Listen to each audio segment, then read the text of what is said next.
Hi, everybody. This is Sam. As you can see, we're in a bit of a spooky environment here. That's because just as I was about to record this video, my power went off. And evidently, hundreds of outages have occurred in my neighborhood. So it's due to the freaky looking weather outside. That being said, we will not be deterred from playing chess and trying to become chess masters, will we? So, let's see what we got here with this next game. I'm going to try to play a different opening every game for, at least a few games before I start recycling my openings. At least with white. With black, I'm a little bit more limited with my openings.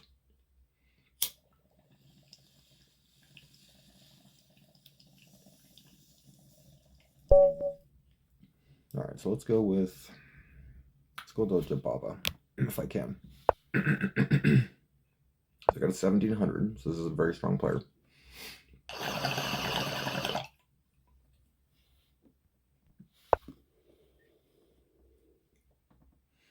As always, I've got my trusty bong and beer and water here, so I'm all set.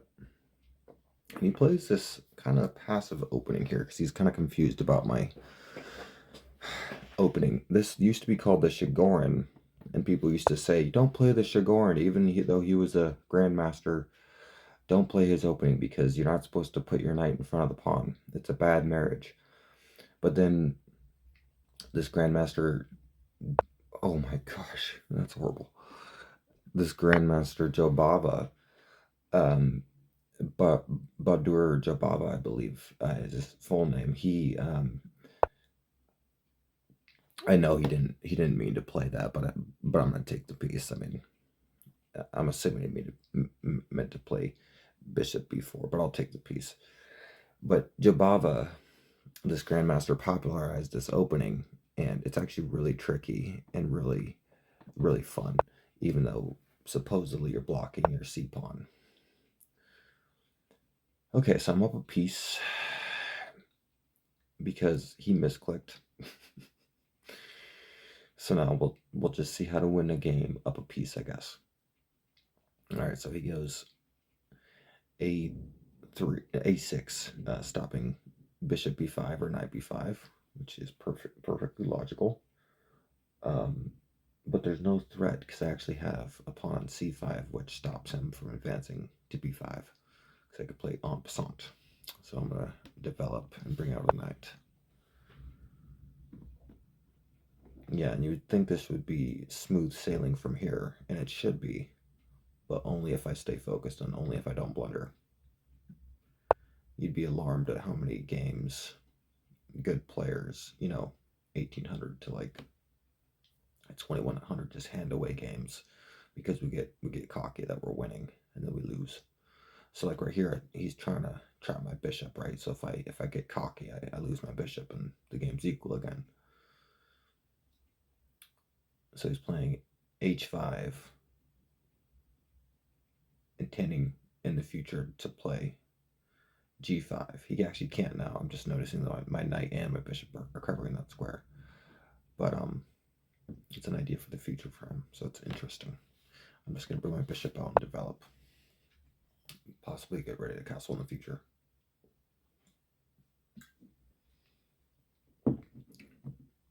Sometimes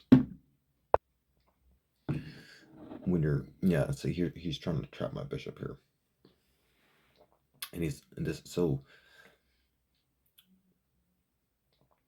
f6 controls e5 and g5, so he's preparing g5, but he could also be preparing e5, so I gotta watch out for that. However, if at some point he plays e5, then actually d5 is hanging, so my inclination is actually to back up to g3, getting out of the way of both e5 and g5, and and then if you play z5, d5 is hanging. So, and note he can't play h4 because my knight and bishop are covering that square.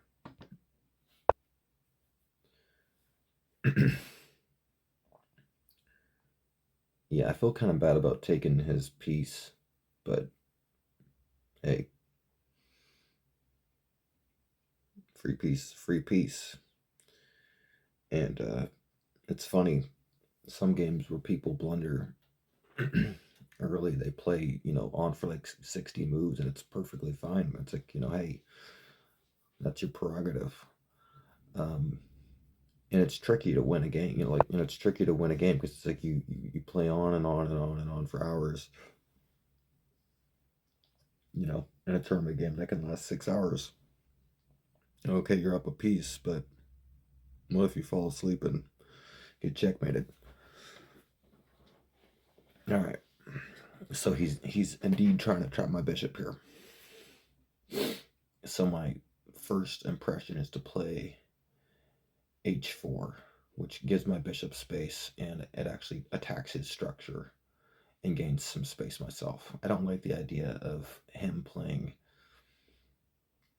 h4 and then g4 and steamrolling me. So I really enjoy a h4 right here. I'm up a piece, so as long as I don't give the piece back or blunder checkmate, I should win. All right, so my knight is attacked, and I think it is quite a logical square just to bring it here, challenging his knight.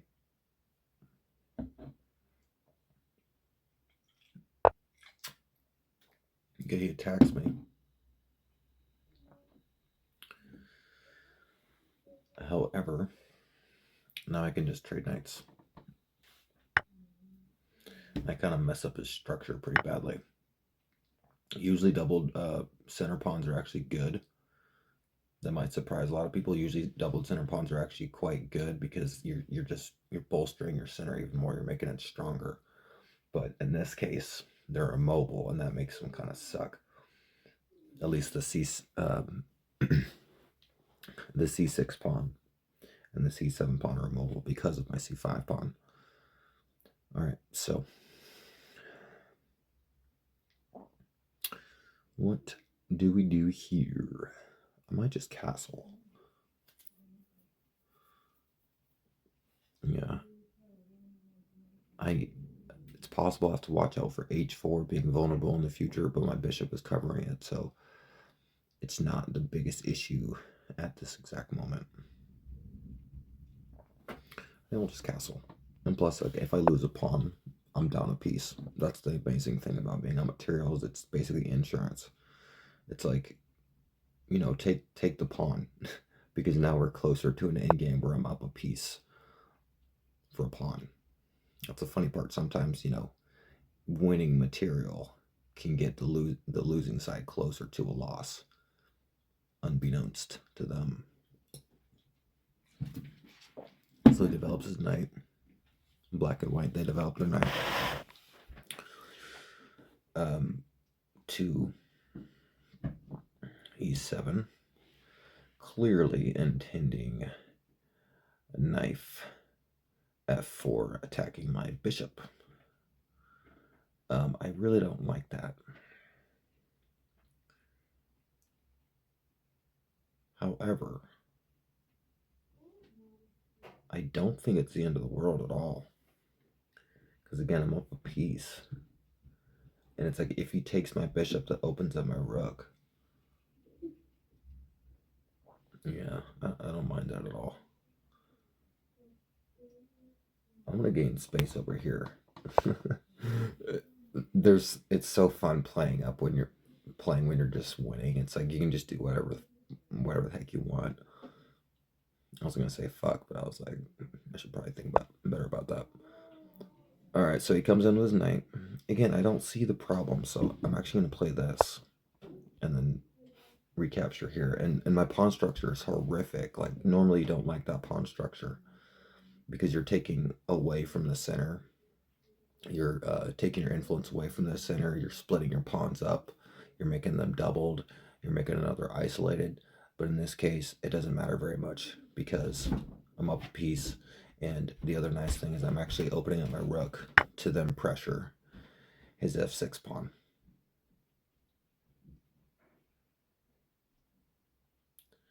And, yeah, so he goes there. And the nice thing about my, and you know, people don't like doubled pawns, but that g6 pawn is actually controlling f4. Now I do have to be careful because the g6 pawn is also controlling h4. It's protecting that pawn, so I actually don't want to take with that pawn. Like, for example, if you played f4, I'd probably play e4, or e takes f4, e takes f4, rook takes f4 to avoid my pawn not defending that square. Okay.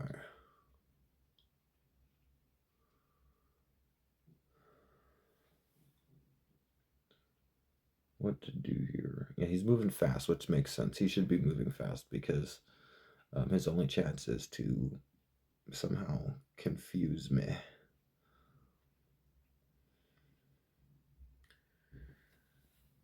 That being said, the position's not exceptionally easy to play. Let me go here to try to probe him. Them.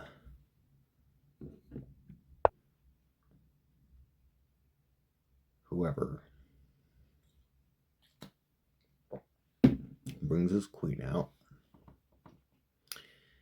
and is thus protecting the pawn. However, I wonder if I can play a hilarious tactic. Bishop takes f5, bishop takes f5, pawn to e5. The bishop can't take it because it's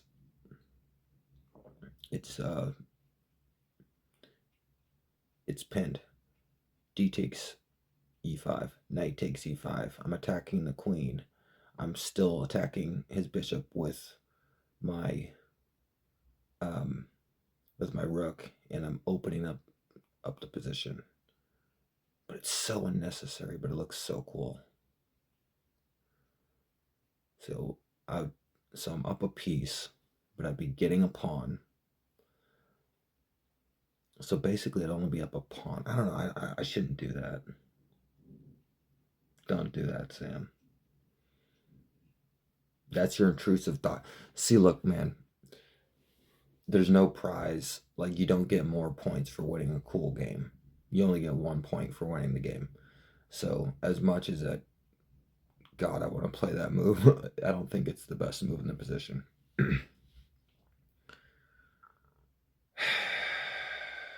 That being said, let me just develop my queen like a Karpovian schoolboy.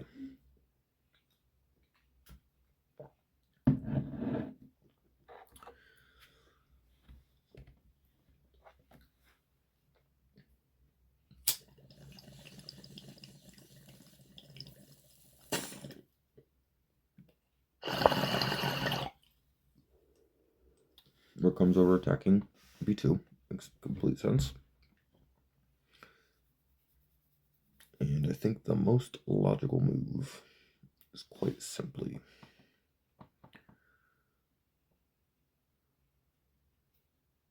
this. I have to be slightly careful because my knight is only protected by my queen. So my queen has the responsibility of protecting that knight and cannot go far.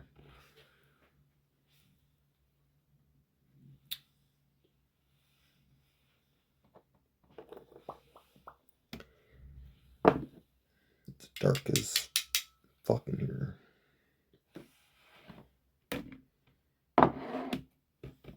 But hey, I got these candles. One is a Midnight Forest scented candle, and another is a apple cinnamon scented candle. So I am illuminated, and also it's aromatic in here. So he castles. I always love when people castle really late. It's always very aesthetic and funny. Kind of cool. It's like, I'm just going to castle on move 18. It's fine. So he castles. makes complete sense.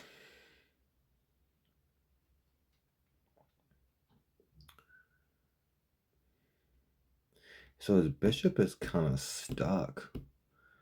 He can't even hardly connect his rooks because his bishop is stuck in protecting a6. So like if he plays bishop b7, yeah, his bishop's developed and his rooks are connected, but that bishop sucks. But if he doesn't play that, then that pawn sucks. So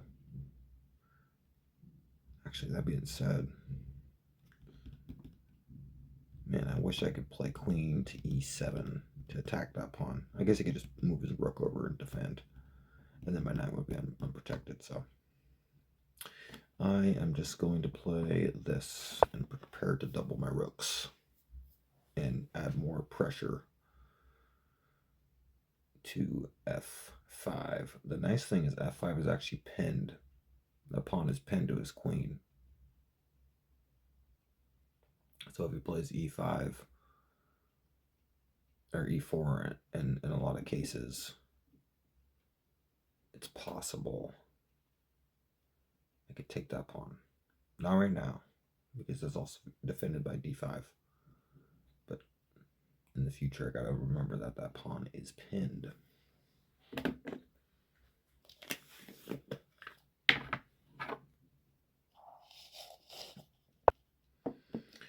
Slides his queen over. Now the pawn is still pinned. It's still pinned to his queen because now it's pinned to my bishop. But it's where I can take advantage.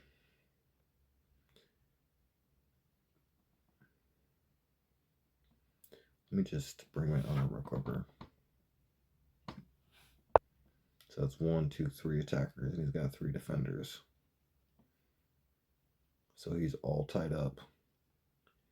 And I just need to add another attacker. Possibly. It's hard to do that, but at least he's tied down. Like, it's better to have active pieces than passive pieces. It should be self-evident why. Yeah, he goes there and blunders a pawn. Yeah, is it a blunder? It might not be. Well, let's see. Bishop takes a6, rook a8, bishop b7, rook takes a6, bishop takes c5, c6. The rook takes a5, bishop takes c6, and then I'm actually attacking d5, even though he's threatening some kind of, symbolically, he's threatening some discovered attacks, moving his bishop to attack my bishop, but I'm attacking his d5 pawn several times. Yeah, I'm gonna go for that. I think he was relying on the skewer. He's skewering my bishop. He's skewering my bishop. I don't know what Dizzy's saying up there. Dizzy's my roommate. They're relying on rook a8, skewering my bishop to the undefended a6 pawn. However, it don't work tactically. They may resign quickly. I would not blame them considering they accidentally blundered a piece in the opening, but they have actually played really interestingly. Like, I appreciate them for continuing to play on, and I appreciate them for trying their all and making this interesting, because it hasn't been, it's not been like hard by any means, because I haven't been challenged, but they haven't like rolled over at all. Yo. Tornado sirens is starting to go off. Holy shit. Like, I was like, am I hearing that in the distance? So I had my window open because I know we don't have the normal alerts. Everyone should get in the basement then. Yeah, so that's why I hollered, but I didn't get a response from you, so that's why I'm coming. I'm making a chess video right now, so that's funny. I'm so sorry. Yeah, I could hear it, and then I'm like sitting by the window, and like I heard the second whoop, so it's off in the distance, but they're starting up, so. Okay. I know, I was gonna say I'm gonna bring Izzy down here, but it's so fucking dark, but Hold up, I think I know it's a tactic here. Knight takes d5. I'm discovering attack on rook a6. And I'm also threatening knight e 7, forking his king and his queen. Tactics flow from a superior position, as Fisher said.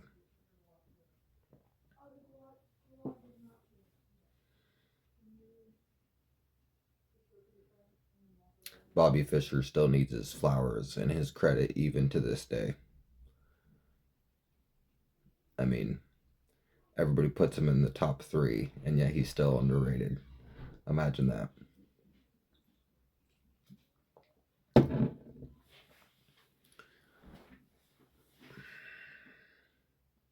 But Karpov, my favorite player, in my opinion, is literally the most underrated player of all time. And I'll die on that road, and I'll freaking write essays about it if you want me to. Okay? Because people think that he lost to, well, they think that he tied to Kasparov, and then he lost to him 4 times. And it's like, yeah, but it was ridiculously close. I think their overall score over 100 games was +2 Kasparov, right? So like it was ridiculously close. I'm gonna play him again because they accidentally blundered. It was ridiculously close. I mean, Karpov was a freak of nature, but people think that he played second fiddle to Kasparov when he really didn't. In my opinion, they were essentially equals. Let's play a Slav here, and let's just try to get a real game in without them blundering a piece. I mean, there was a real game, but let's try to get a more fair game here. So apparently there's tornado sirens. I don't know if y'all heard my roommate Dizzy there. So if there starts to be tornadoes, the good thing is my office is in the basement. All right, we're playing the Slav here. And I like to go here. I like to bring my knight out. Reinforce my center here. I'm already up to 1930. I mean, like, I'm telling you guys, like, it's not, I mean, like, chess is ridiculously hard, but once you get, a handle of strategy, openings, tactics, middle games, like, it sounds hard, but, once you get the, your fundamentals, all you got to do is not blunder, and you're going to kill people. So he goes here. Pressuring my knight. I think I don't want him to take my knight because he's got pressure on my center with his pawn and his c5 c4 pawn and his c3 knight. So I think I'm gonna play knight e5, knight takes e5, e takes e5. And my pawn is doubled, but it's a space gainer. It's in his house. I'm gonna play that move. I think this is theory, but I'm not sure. Most people don't play this. I played the Slav like almost.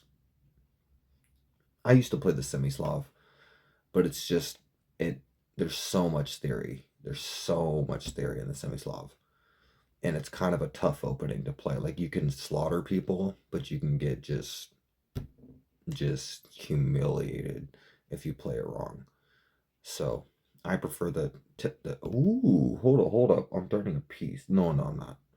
So queen a5 forks his king and his bishop on g5, but unfortunately for me, unfortunately for him, he could have played bishop to d2, but in this case, he just shut off his bishop's communication to d2, so I think he just blundered a piece. Queen a5, doesn't matter what he does. Queen d2, queen takes g5. So unfortunately, black and white, you blunder a couple pieces. One unintentionally, and one was a mouse slip, the other one was just a straight up blunder. And look again, I did nothing crazy, and I'm just winning by not blundering.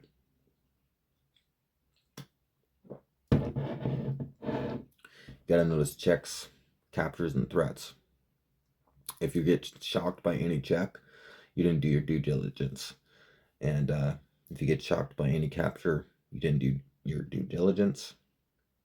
If you get shocked by any threat, it's a little bit harder. It's a little bit easier to justify because, you know, some threats are nebulous, but you still got to watch out for threats. All right, I'm going to piece once more. Let's see if they resign or if they play again. So he attacks my queen. I'll just take that. Thank you. All right. Up a piece. And I'm finna play.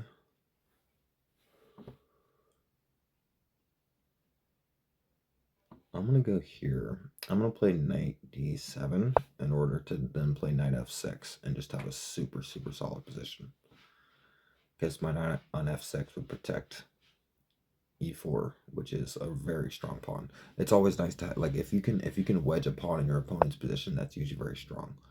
So he goes there and blunders a queen with check, which is fascinating, and resigns. So, all right.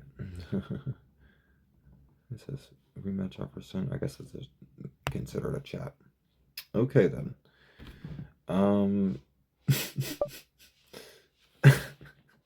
Okay. Rematch offer canceled. Okay, yeah, I don't want to play again. I'm sorry. Not because there's anything wrong with you, black and white, but because I'm tired.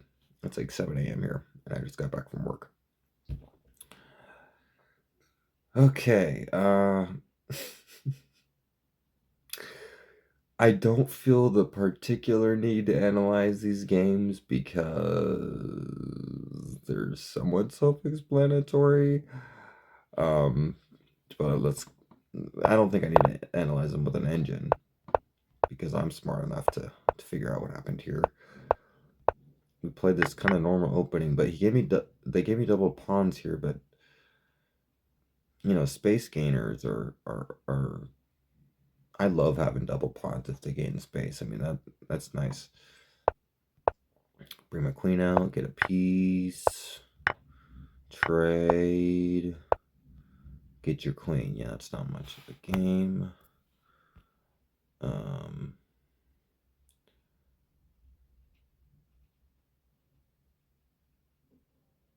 Yeah.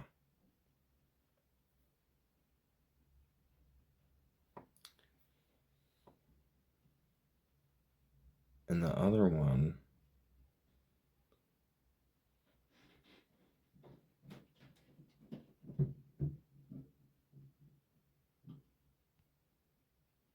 yeah, the other one was interesting, but again, it's like usually if you blunder a piece, it's pretty much over from there.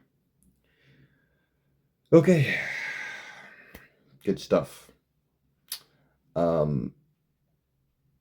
I will be back shortly for another video, and I'll see you guys next time. Peace.